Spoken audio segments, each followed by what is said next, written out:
December 30th, 2022 marks the 100th anniversary of the creation of the Union of Soviet Socialist Republics, or the USSR. In addition to being one of the largest countries ever, the Soviet Union was also one of only a few countries to fund official expeditions to find cryptids. So what did these rare searches find? From 1946 to 1949, the USSR's Academy of Sciences launched a series of expeditions into the Gobi Desert in Mongolia. Mongolia, then known as the Mongolian People's Republic, was a Soviet ally at the time, so Soviet scientists could easily operate there. In 1946, paleontologist Ivan Efremov took part in one of these expeditions. During the expedition, Danzang, a young scientist who could speak the local Mongolian dialect, was instructed to inquire about the Algoi Korkoi, also known as the Mongolian Deathworm. Danzang himself had never heard of the animal prior to this, but when he asked an elderly man named Sevang about it, Sevang informed him that he was indeed aware of the creature. While he hadn't seen it himself, he learned about it on many different occasions from Gobi nomads. According to Sevang, the worm was up to 1.5 meters or 5 feet long and could kill with a single touch. It inhabited the barren sandy dunes of Kaldanzake. There it remained hidden beneath these sand dunes for most of the year, surfacing in the summer months of June and July. When Danzang translated Sevang's words, some of the scientists began to joke about the worm's killing abilities. Sevang then scolded the team, saying that, "You laugh only because you know nothing and understand nothing. The Algoi Korkoi, it is a terrible thing," before he abruptly departed. Efremov speculated that the worm may have been descended from an unknown prehistoric animal. He also thought that if it wasn't extinct, it must have been very rare, persisting only in the most remote deserts of Central Asia. It's worth noting that in addition to being a paleontologist, Efremov was also a science fiction writer. He would later incorporate the Mongolian Deathworm into one of his stories, based on the findings of his expedition. The Soviet Union also conducted research on mammoths. Mammoths had an extensive range across much of the Soviet Union, so if they still existed, the Soviet Union would be a likely place to look. There have been sporadic reports of living mammoths for centuries before the Soviet Union was even created, but they began to increase in the 1950s. In 1954, a senior Soviet ranger named Valentin Mikhailovich recorded a sighting where a fisherman was surprised by a mammoth-like creature emerging from the water. The animal made a fo-o sound before leaving. Surprisingly, a number of reports came from Soviet geologists. In 1962, a geologist was told of decades-old reports from the Sakha region of huge animals with large noses and fangs. Another report from 1982 described large tracks the size of a household basin that a hunter followed into a forest. The hunter was unable to follow the tracks further, but he did find large brown fur hanging on a tree branch. Another Soviet cryptid was the Lubinker devil. Around the size of Loch Ness, Lake Lubinker is unusual as it does not freeze solid during the winter like other lakes in the region do. It's believed that this is due to a hot spring or fissure underneath the lake. In 1953, an expedition of Soviet scientists saw this cryptid for themselves, as the creature supposedly raised its head above the lake's surface in full view of the team. It then lunged upwards to seize a flying bird in its jaws, something that a group of hunters nearby also witnessed. One of the witnesses was a scientist named Victor, who wrote in his diary that, "It moved in an arc, first along the lake, then straight towards us. As it approached, I was seized by a strange numbness that chilled my bones.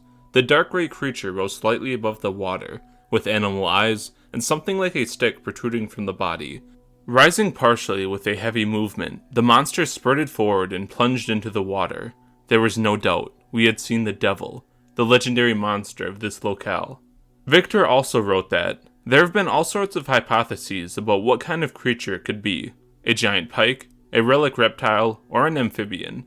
We didn't manage to prove or to disprove these versions. We managed to find jaw remains and the skeleton of some animal. Unfortunately, it seems that these skeletal remains weren't examined or preserved."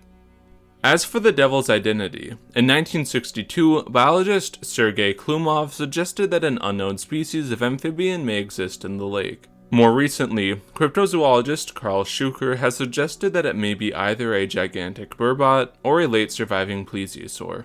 In the 1950s, a commission was set up by the Soviet Academy of Science at the request of Professor Boris Porschnev. Their goal was to study snowmen, which is a term for hairy, ape-like cryptids like yetis and almas. The commission, which was based at the Darwin Museum in Moscow, found that the area in which snowmen had been sighted ranged from the Himalayan mountains to eastern Siberia, to the Caucasus, and to the Nanshan Mountains in China.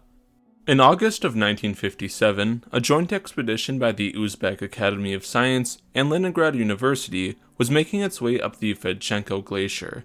One of the scientists, Professor Alexander Pronin of Leningrad University, reportedly saw a golub yavin, a local name for the Alma.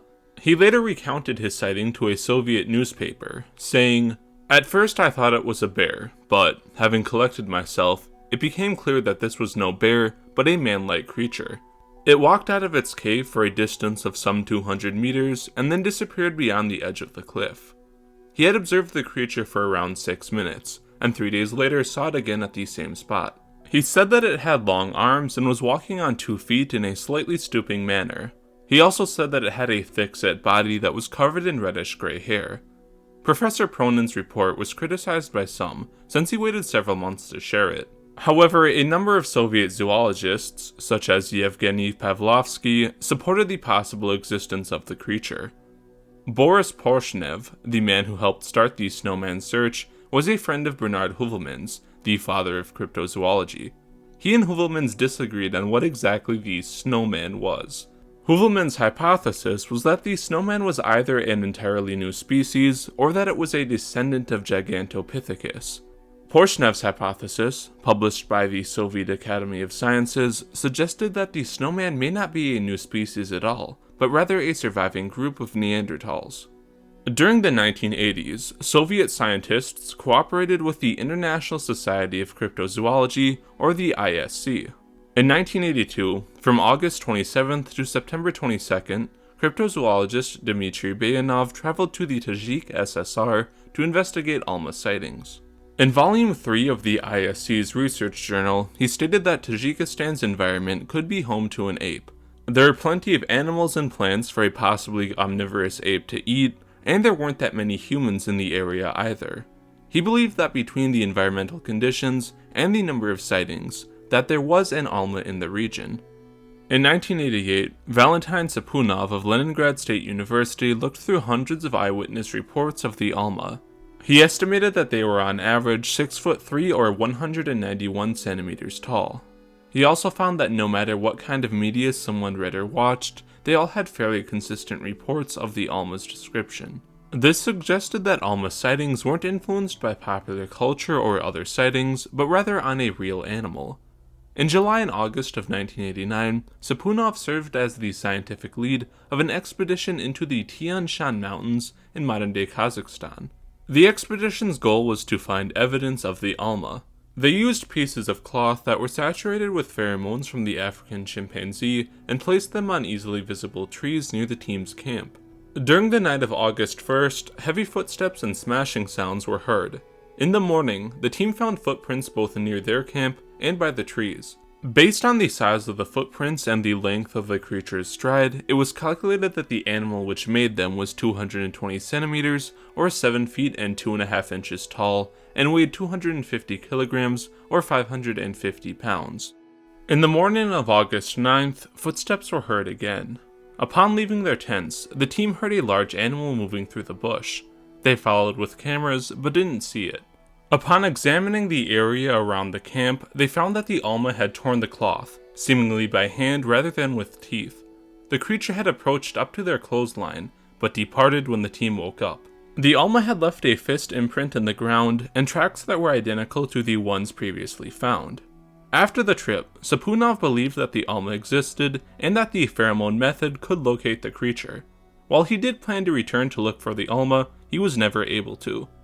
Just 2 months before the Soviet Union was dissolved, a joint Chinese and Soviet expedition sought evidence for the Himalayan Yeti. During the trip, biologist Arkady Tishkov observed one on the slopes of Mount Shisha Pangma. He watched the creature for around an hour and attempted to take photos of it, but it was too far away. When Tishkov began to approach it, the Yeti fled. Stellar sea cow was a large marine mammal from the North Pacific, most closely related to the dugong. It's assumed to have gone extinct in the late 18th century when sightings dried up, but this assumption was seriously shaken by a detailed observation made in 1962. The crew of the whaling ship Buran was near Cape Navarian when they spotted half a dozen unusual animals. The witnesses, most of them seasoned hunters and whalers, all agreed that the animals were unlike any animal they'd seen. The creatures were reportedly 6 to 8 meters, or 20 to 26 feet in length. This is around the same size as Steller sea cow, and larger than the only other similar looking animals in the area, walruses and narwhals. Being slow in movement, they were unlikely to be whales. The crew described them as having split lips, bristled mouths, and a fluked tail, all of which matched the description of Steller's sea cow. The next morning, similar animals were again seen in the same area. The place they were spotted was also rarely visited by fishers, and it had an abundance of sea cabbage, which is something that Steller's sea cows fed on. All of this was reported by marine biologists in Pre-Rota, a scientific journal published by the Academy of Sciences of the USSR. Of course, the scientists thought that the Buran report needed confirmation, and that a special expedition should be sent to confirm it. Unfortunately, it doesn't seem like there was ever a follow-up. In December of 1967, a government newspaper reported that a pair of snake-like sea serpents had been observed by helicopter pilots from the ship Sovetskaya Rossiya. The sighting was in the Southern Ocean near Antarctica. The sea serpents were described as 15 meters or 49 feet in length, and about 1 meter or 3 feet in width, with light brown skin. After initially resting on the surface, they began to move with convulsive serpentine motions. Unfortunately, the pilots did not have the equipment to photograph the animals. Vessels in the area were warned about the serpents, as it was feared that they could be dangerous for shipping. Other later sightings of the creatures described them as hunting whales and traveling in groups of 30. Cryptozoologist Dale Drinan theorized that they were a marine saurian, a cryptid which he believes to be a descendant of the mosasaur. The Erquium is a cryptid bear from the Kamchatka Peninsula. This bear is described as having a height at the shoulder of 4.5 feet, or 1.4 meters, and a weight of more than 2,000 pounds or 900 kilograms. It has a white coat, narrow body, small head, long forelegs, and a bulge of fat hanging down between the short hind legs. Soviet hunter Rodion Savolobov collected eyewitness accounts of the Erquium in the 1970s and 1980s. He learned that reindeer hunters had allegedly killed the cryptid multiple times between 1968 and 1982. Geologist and writer Yuri Salin and hydrogeologist Igor Kurenkov also collected sightings. Professor Nikolai Vereshchagin, a prominent Soviet zoologist and paleontologist known for being an expert on large Ice Age mammals, also looked into the Erquium. He suggested that the cryptid may be a surviving giant short-faced bear, which went extinct around 10,000 BC. He also thought that it could be a new species of bear entirely. The Soviet Union wasn't the only country in history to be involved with cryptozoology. China sent expeditions to find the Yeren. North Korean scientists looked into the Lake Tianchi monster. The United States launched investigations into the potential survival of extinct birds in Hawaii. It's cool to see official scientific expeditions being created to look for cryptids, and I hope it happens more often. I'd like to thank Chris for helping me out with this video. I'd also like to give a shout out to Toshi the Wolf, Jackson Baby, The Last Kokiri, Xenos, and the Cryptid Archive Wiki. If you'd like to see more, I'll leave a link to my other cryptid videos in the description, including the Cryptid Iceberg, which covers hundreds of cryptids. I'll also link my Patreon and other social media accounts in the description as well. If you enjoyed this video, I'd appreciate you sharing it with someone you think may also enjoy it. Liking and subscribing is also appreciated.